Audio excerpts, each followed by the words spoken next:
Hello বন্ধুরা, সবাই কেমন আছো? আশা করছি সবাই খুব ভালো আছো। আর অনেক দিন পর তোমাদের সামনে নিয়ে চলেছে একটা ছোট্ট মিনি ব্লগ। তো ব্লগটা কীরকম লাগলো অবশ্যই জানাবে। তবে একটা কথা বলি, দেখো সবাই বলে যে বিয়ে বাড়ি হলেই সাজগোজ করতে হয়, কি পুজো বাড়ি হলে সেরকম কীরকম আর সাজবো, নর্মালি সাজবো। তো আমাদের পাশের বাড়ি, ঠিক আমাদের কাকা শ্বশুর হয় সম্পর্কে, তো আমাদের সবার ইনভাইট ছিল। তো এখানে আমার ভাসুর, আমার ছেলে, মানে আমার ভাসুরের ছেলে আর কি, আর আমার মেয়ে, এখানে আমার যা সুন্দরী যা একটা, তার মেয়ে, আর ঘরে আর বাদ বাকি লোক আছে, সবার সঙ্গে তোমাদের পরিচয় করে দেবো। তো দেখো, মানুষ চাইলে কী না করতে পারে না, মানুষের তো ইচ্ছা শক্তিটা থাকা দরকার। একদিন এই ঠাম্মারা কী ভেবেছিল যেরকমভাবে একটা সুন্দরভাবে পুজো করতে হবে, আজকে দেখো তারা উপরে ঘর করেছে, করে সেখানে একটা ঠাকুর ঘর করেছে সুন্দর, যে ঠাকুর ঘরে সারাদিন বসিয়ে রাখলে আমি তো বসে থাকবো। তোমাদের কিরম লাগবে ঠাকুরঘরটা অবশ্যই কমেন্ট করে জানিও। একটু ওয়েট করো, দেখো ঠাকুরঘরটা তোমাদের সঙ্গেও শেয়ার করব। এত সুন্দর, আমার তো খুব ভালো লেগেছে ঠাকুরঘরটা। তো দেখো আমার কাকেশ্বরী রেডি হয়েই যাচ্ছে, আমি বলি তাড়াতাড়ি করো, সে রেডি তো হয়ে যাচ্ছে, যেমন কথা তেমন কাজ।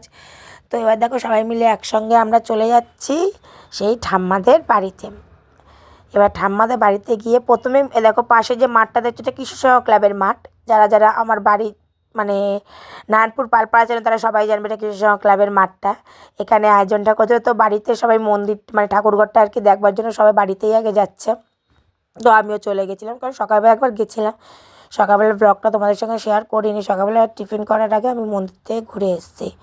তো চলো এবারে তোমাদেরকে উপরের পুরো লুকটা দেখাই, কি দারুণ দেখো, ড্রিমের মতন হয়ে গেল না একটা? আমার তো খুব ভালো লেগে, তোমাদের কেমন লেগেছে কমেন্ট করে জানাবে, অবশ্যই কমেন্ট করবে এই ঠাকুর ঘরটার ব্যাপারে, যেটা আমার খুবই ভালো লেগেছে। তো চলো ঠাকুর ঘরের ভেতরে যাওয়া যাক। তো আমি এখন ঢুকে গেলাম ঠাকুর ঘরের ভেতরে।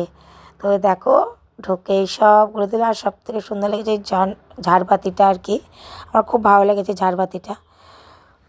আর তারপরে যেন কাকে ভালো করে ক্যাপচার করব, আমার ভোলে বাবা খুব ভালোবাসি আমি। তোমরা কে কে ভোলে বাবাকে ভালোবাসো সেটাও কিন্তু কমেন্ট করে জানো। তারপর আমার মেয়েকে বলছে এদিকে একটু ঘুরে হাই কর, সে আমার কথা শুনছেই না। সে দেখো রাধাকৃষ্ণের মূর্তি তো ভালো গেছে, সে আবার প্রণাম করতে বসে পড়লো। তারপরে আমরা এখন চলে যাব মাঠের দিকে। দেখো এই বাড়ির ঠাম্মা বললাম না, এই যে এই ঠাম্মার বাড়ি এইটা। তো চলো এবার আমরা চলে যাব, সবাই মিলে এখানটায় ঘুরে দেখা হয়ে গেছে, এবার আমরা যাব মাঠের দিকে। মাঠেই যেহেতু সব কিছু আয়োজন করেছে, তো মাঠটায় তোমাদেরকে দেখাবো কি সুন্দর, মানে বিয়েবাড়ি ছাড়াও পুজো বাড়িতে এত সুন্দর অ্যারেঞ্জমেন্ট হয়, এত মজা আনন্দ হাসি খুশি, আর পাড়ার সবাই যেহেতু আছে না সেই জায়গায়